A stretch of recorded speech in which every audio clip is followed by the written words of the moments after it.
Boston whaler. Unsinkable hull. USCG recall. Capacity plate, wrong weight. The boat was already in the water. Every production boat under 20 feet sold in the United States carries a capacity plate, a small yellow marker bolted near the helm or on the transom.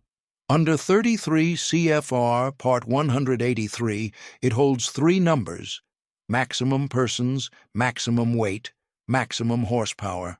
That plate is the only official safety document on the vessel.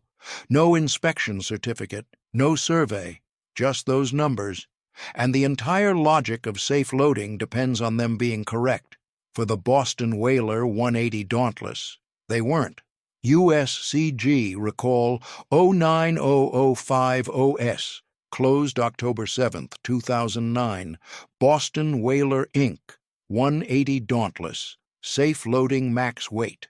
The capacity plate listed an incorrect maximum weight. Not a structural failure, not a material defect in the hull, a wrong number on a label. The boat went through production, cleared the factory, reached dealers, and ended up with operators who had no reason to question what the plate said. The problem is the context that surrounds a Boston whaler. Since the late 1950s, the company had been selling something beyond a boat, a concept: foam-filled fiberglass skins, a construction method so distinctive that Boston Whaler ran live demonstrations by cutting a hull in half and motoring both pieces away from each other. The word unsinkable wasn't just marketing copy, it was the brand's identity. By the time the Dauntless line was established, an operator loading a whaler over capacity wasn't just trusting a number, they were trusting a reputation. That distinction matters. A swamped whaler still floats. An overloaded, unstable whaler on a beam sea still rolls. The McKeecraft 16 Waccamaw is a different boat in a different environment. And that's exactly what makes the same defect worse. USCG recall 961469S. McKeecraft 16 Waccamaw, safe load, purse WT. An aluminum shallow draft hull built for the tidal creeks and estuaries of the Carolina coast. Hull weight approximately 1,170 pounds. Add a standard Evinrude 90 at around 300 pounds, 2 anglers, a full cooler, and the gear that actually goes on a fishing day, and usable payload was already pressing the rated limit with correct numbers on the plate. With the wrong numbers, that limit became invisible to the operator entirely. Shallow water coastal fishing is not a controlled environment.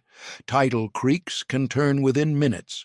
A boat sitting an inch lower than its rated freeboard in a moderate chop doesn't signal anything. It just takes water over the side. Both recalls were resolved through a manufacturer correction letter.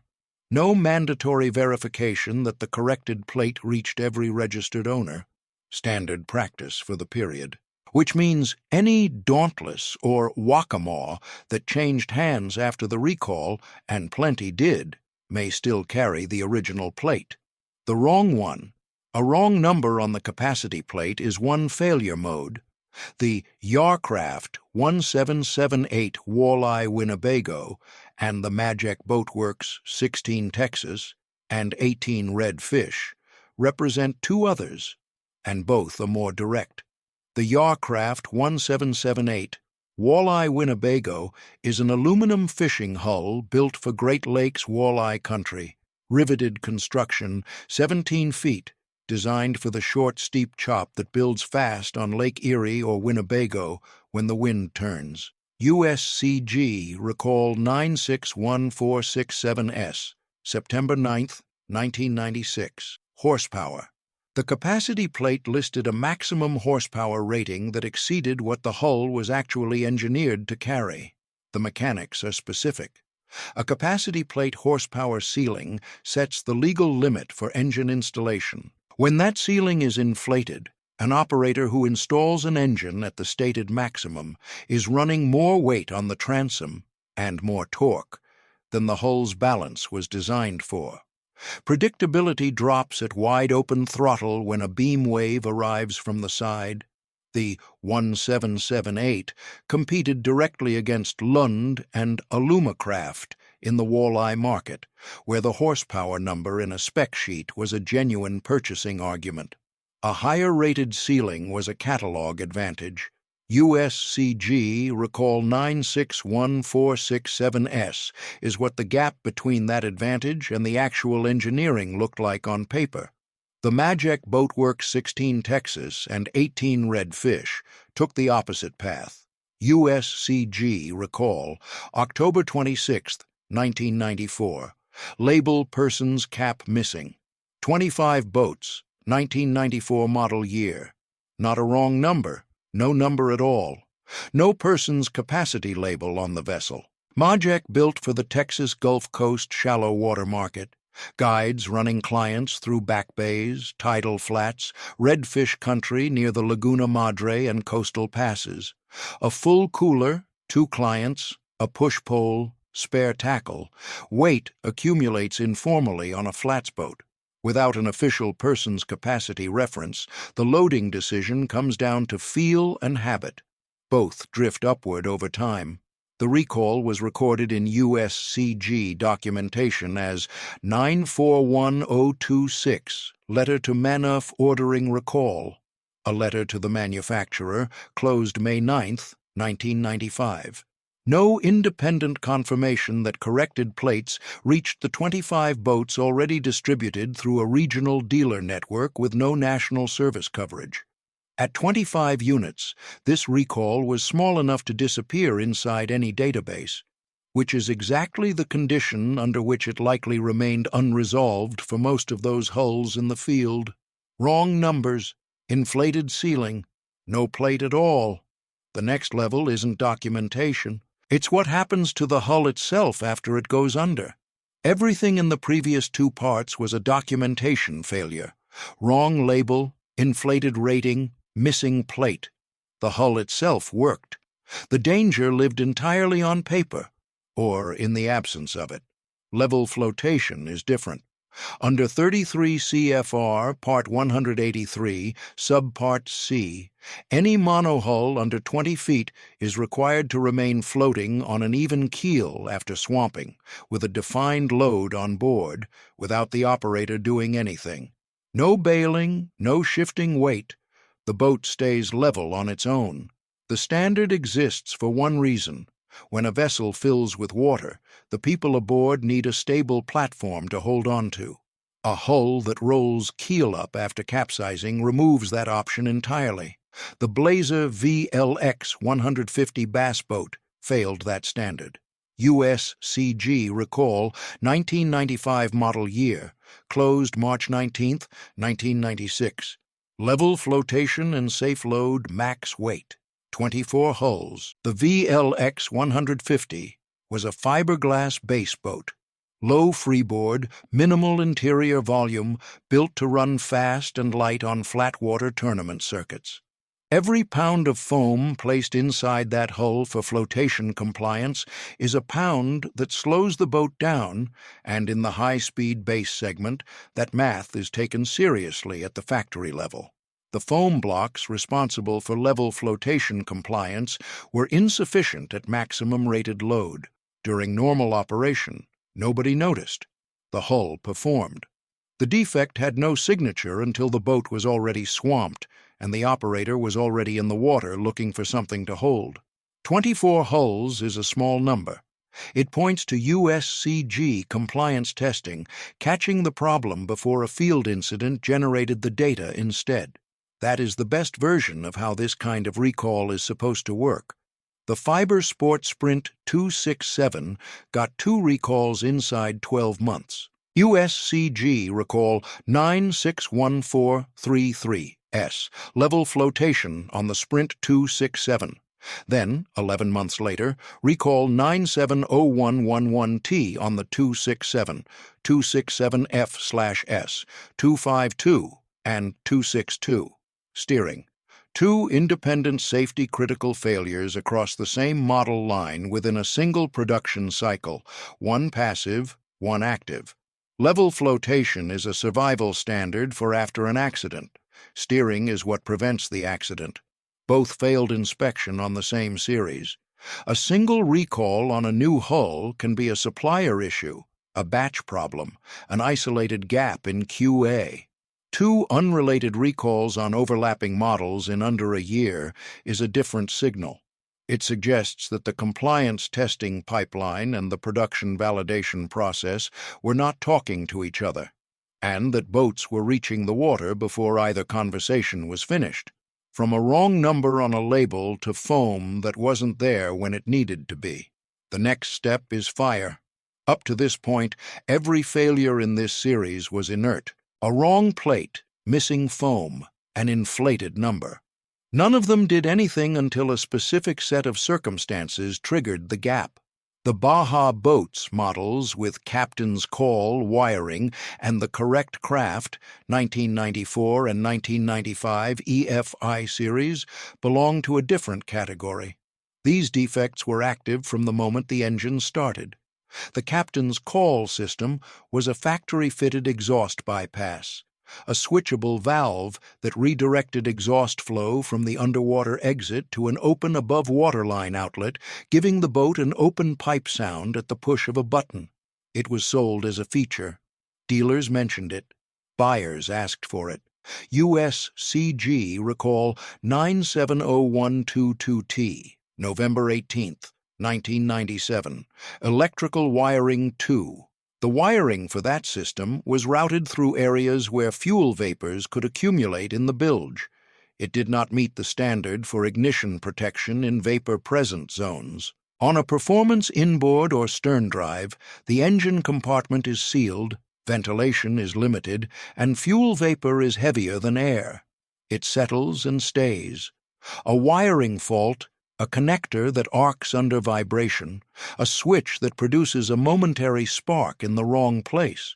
The ignition sequence from there requires no additional steps. The recall covered the captain's call wiring specifically. The irony is structural. The feature being recalled was the one the customer paid attention to. Everything else on the boat was background. The wiring for the loud option was the problem. Correct craft had a different failure and a much larger one. USCG Recall 960046T Fuel Tank Gasket. 1994 and 1995 model year boats equipped with EFI, electronic fuel injection. 2,196 vessels. The transition to EFI in the recreational towboat segment was a genuine engineering shift. Carbureted systems run at low fuel pressure. EFI runs at significantly higher pressure. The fuel delivery circuit is pressurized continuously while the engine is running, and the gasket sealing the sender unit or fuel pickup inside the tank carries that load across every hour of operation, every temperature cycle from cold morning to hot afternoon bilge. Early EFI gasket materials were not uniformly specified for that duty cycle. They cracked. Fuel and vapor escaped through the breach into the bilge. 2,196 boats is not a batch defect. It is the entire production run of 2 model years at a major manufacturer. It means the failure mode was present at launch, that EFI was introduced to the correct craft lineup before the fuel system components had been validated across the expected service life. The market received the technology announcement. The recall came after. 2 recalls, 2 ignition sources, 2 different paths to the same outcome. The plate failures earlier in this list were silent. These were not. September 13th, 1995 is a specific date in the USCG recall database. On that day, multiple manufacturers received simultaneous recalls with identical language: fuel fill fitting cracks. Cape Marine Corp., JC MFG Inc., Playboy Pontoon, and Ebbtide Corp., with recall 950155T covering the RX-19 jet. The same formulation, the same date, across builders with no shared branding, no common dealer network, no overlapping customer base. That kind of synchronization doesn't come from coincidence. It comes from a shared component. The fuel fill fitting is the threaded inlet through which a boat is refueled, a direct connection between the outside of the hull and the fuel tank. When it cracks, the breach isn't always visible. Fuel vapor exits through the fracture during refueling or when the tank expands in heat. In a closed bilge on a warm afternoon, vapor concentration reaches the flammable threshold quietly. The bilge pump kicks on. The pump motor produces a spark. That sequence has a known outcome. The RX-19 jet was a jet-drive hull, no exposed propeller, an inboard engine fully enclosed inside the fiberglass body. It was marketed in part as the safer alternative, suitable for swimming near the boat, appropriate for family use in shallow water. The jet drive removed one specific hazard. The enclosed engine compartment created another. Vapor from a cracked fitting had nowhere to go. No outboard-style open transom, no natural convection path out. 7 hulls were covered by recall 950155T. That number reflects the modest production run of the RX-19 series, not an early detection. The fitting was already on the boats before anyone tested it under field conditions. The Alumacraft Trophy 190 added a material dimension. Aluminum expands and contracts at a higher rate than fiberglass under thermal cycling. Warm surface temperature in direct sun, cool water contact underneath, repeated across a full season. A fitting mounted into an aluminum deck cutout, made from a material with a different thermal expansion coefficient, experiences mechanical stress at that joint with every temperature change. The fitting doesn't fail once. It fatigues progressively until it cracks, and the crack widens incrementally over months of use. By the time vapor becomes detectable by smell, the fitting has been compromised for some time. The wave of September 13, 1995, recalls points to one of 2 scenarios. Either USCG testing identified a specific production batch of fittings distributed across multiple manufacturers, or an industry-wide supplier had been shipping a substandard component for long enough to reach boats already in active use across the country. In either case, the recall mechanism, letters to manufacturers, follow-up at the dealer level, was not built for that kind of distributed exposure. Small builders like Ebb Tide, with 7 affected hulls, had no infrastructure for systematic owner notification. Those boats were absorbed into the used market and continued operating. The fitting itself costs almost nothing. The component sits hidden beneath a deck plate, touched only at the fuel dock. It is exactly the kind of part that no buyer inspects, no dealer mentions, and no owner thinks about, until the bilge fills with vapor and something produces a spark. The Chris-Craft 18GZ received USCG recall 950109T on September 13, 1995. The same date, the same defect category, the same language as Ebb Tide, Cape Marine, and the others from Part 5. Fuel fill fitting cracks. The fitting failed identically across the market regardless of what the badge on the hull said. That point matters. Chris-Craft, in 1995, occupied the upper end of the small sport boat segment, a brand with a pricing structure, a heritage narrative, and a buyer who expected a different level of component selection than what came standard on a regional aluminum fishing hull. Recall 950109T demonstrated that the separation was cosmetic. The 18GZ was an inboard sport cruiser with a sealed engine compartment and limited bilge ventilation, the same configuration that made vapor accumulation dangerous on the RX-19 jet in Part 5, now present on a premium hull carrying a premium price. The fitting that cracked was the same commodity component sourced from the same supply chain. The buyer's expectation of quality and the actual specification of a hidden fuel system part were 2 entirely different things, and nothing in the purchase process made that visible. The Chris Craft recall closed through the standard correction mechanism. The Cobra ribs case never did.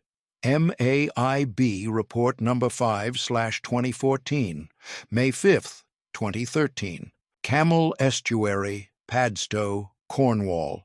A Cobra 8.0 meters, rigid inflatable carrying 6 people, took a fast turn. The boat heeled sharply inward, the keel lifted from the water, the stern broke loose laterally. A dynamic the investigating naval architect described as a hooking effect, where the hull's geometry at speed in a tight turn produces a sudden, unrecoverable rotation rather than a controlled lean. All 6 passengers were thrown into the water. Nick Milligan, 51, and his daughter Emily, 8, did not survive. 4 others were injured. The MAIB investigation documented the mechanics precisely. The Cobra 8.0 meters and 8.6 meters series, in high-speed turns, adopted an inward heel angle of 25 to 30 degrees that could accelerate sharply beyond 35 degrees at the threshold.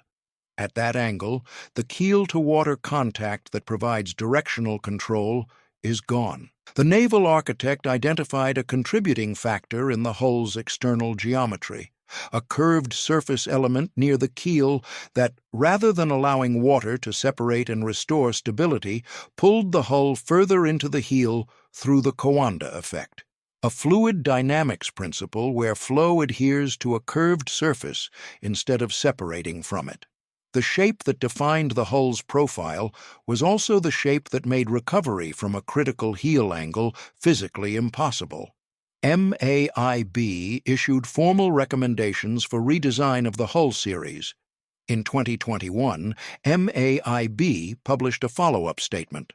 Cobra had declined to implement the recommended design changes. That is where this list ends, not with a corrected label or a replaced gasket. With a documented mechanism, 2 confirmed deaths, an official investigation, specific engineering recommendations, and a manufacturer that reviewed all of it and decided the hull would stay as built. From a wrong number on a capacity plate to a hull geometry that a marine authority formally described as undesirable, and a company that looked at that description and chose to keep selling the boat. The scale runs from paperwork to physics. The response from the industry runs from a corrected sticker to silence. The water doesn't distinguish between the two.